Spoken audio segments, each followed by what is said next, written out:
నంద్యాల నియోజకవర్గ ప్రజలు చాలా తెలివైన వారు. ఎవరికి ఓటు వేయాలో, ఎందుకు వేయాలో వారికి బాగా తెలుసని అంటున్నారు వైఎస్ఆర్సీపీ ఎమ్మెల్యే గిడ్డి ఈశ్వరి.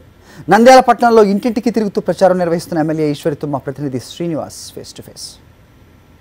పూర్తి స్థాయిలో ఇరు రాజకీయ పార్టీలు కూడా భారీ స్థాయిలో ప్రచారం కొనసాగిస్తున్నాయి. వార్డు వారీగా ప్రచారాలు కొనసాగిస్తున్న పరిస్థితి. వైఎస్ఆర్ కాంగ్రెస్ పార్టీ తరఫున పాడేరు ఎమ్మెల్యే గిడ్డి ఈశ్వర్ గారు ఇక్కడ ప్రచారం చేస్తున్నారు. మన వద్ద ఉన్నారు, ఆమెతో మాట్లాడదాం. చెప్పండి అమ్మా, ఎట్లా ఉంది ప్రజల స్పందన? మీరు ఇంటింటికి తిరుగుతున్నారు, జరుగుతున్నటువంటి మీ ప్రచారాన్ని కొనసాగిస్తున్నారు, ఎట్లా ఉంది స్పందన?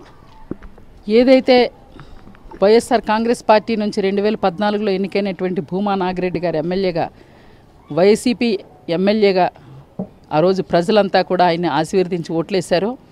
ఆయన మరణానికి కారకుడైనటువంటి చంద్రబాబు నాయుడు గత సంవత్సరన్నర కాలంలో ఆయన్ని పార్టీ నుంచి తీసుకెళ్ళిపోయి ఈ 3 ఏళ్లుగా అభివృద్ధికి దూరంగా పెట్టి ఈరోజు ఆయన చనిపోయిన తర్వాత, మరణం తర్వాత శవరాజకీయాలను చేస్తున్నటువంటి ఈ చంద్రబాబు నాయుడు నీచ రాజకీయాలకి రేపు జరగబోయే ఈ ఉప ఎన్నిక ఒక నాంది అవుతుందని మేము భావిస్తున్నాం. ప్రతి ఒక్క మహిళను, పెద్దలందరినీ మేము కలుస్తూ ఉన్నాం. ప్రతి ఒక్కరి యొక్క స్పందన ఒకటే. గతంలో ఏదైతే మేము జగన్మోహన్ రెడ్డి గారిని నమ్మి ఓట్లేసామో ఇప్పుడు కూడా అదే జరుగుతుంది.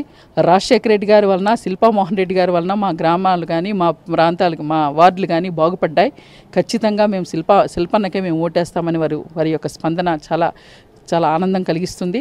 నేను ఒక్కటే ప్రజలందరికీ కూడా విన్నవించుకుంటున్నానండి. నంద్యాల ప్రజలందరికీ, గతంలో 2014లో మీరు రాజశేఖర రెడ్డి గారిని విశ్వసించి జగన్మోహన్ రెడ్డి గారిని నమ్మి 2014 ఎన్నికలో ఈ నంద్యాల ప్రజలంతా కూడా వైఎస్ఆర్ కాంగ్రెస్ పార్టీ ఒక ఎంపీని ఎస్పీవై రెడ్డిని గెలిపించుకున్నారు, ఒక ఎమ్మెల్యే భూమా నాగిరెడ్డిని గెలిపించుకున్నారు.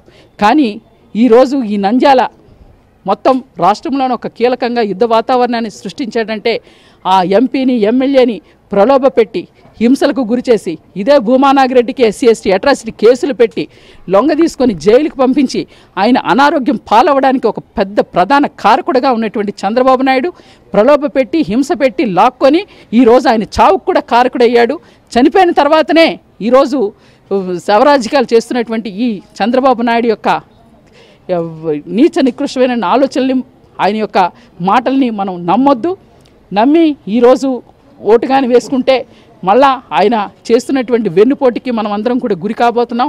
ఖచ్చితంగా ఈ ప్రజలంతా కూడా గతంలో వైఎస్ఆర్ కాంగ్రెస్ పార్టీని ఎలా అయితే ఆశీర్వదించారో ఈరోజు జగన్మోహన్ రెడ్డి గత 3 ఏళ్లుగా ప్రజల పక్షాన, ప్రజలతోనే, ప్రజల గొంతుగా అసెంబ్లీలో కానీ, ఎక్కడ ఏ వేదిక ముందు కానీ, ఎక్కడ ప్రజలకి ఇబ్బంది ఉన్నా అక్కడికి ఆయన యొక్క సహాయం, అండ ఉన్నటువంటి పరిస్థితి ప్రతి ఒక్కరూ చూస్తున్నారు. కనుక ఖచ్చితంగా 2019 ఎన్నికలకు ఇది మనకు ఒక ప్రతీకగా వైఎస్ఆర్ కాంగ్రెస్ పార్టీని అభ్యర్థిగా ఉన్నటువంటి శిల్పామోహన్ రెడ్డి గారిని అత్యంత మెజారిటీతో గెలిపించి మరలా నీతికి, ధర్మానికి, న్యాయానికి ఒక ప్రతీకగా మీరందరూ కూడా చెప్పాలని చెప్పి ప్రతి ఒక్కరికి నేను పేరు పేరిన మీ అక్క చెల్లిగా నేను మిమ్మల్ని అభ్యర్థిస్తూ ఖచ్చితంగా వైఎస్ఆర్ కాంగ్రెస్ పార్టీ ఫ్యాన్ గుర్తుకే ఓటేసి శిల్పామోహన్ రెడ్డి గారిని గెలిపించి జగన్మోహన్ రెడ్డి గారిని ఆశీర్వదించమని ప్రతి ఒక్కరికి నేను చేతులెత్తి వేడుకుంటున్నాం.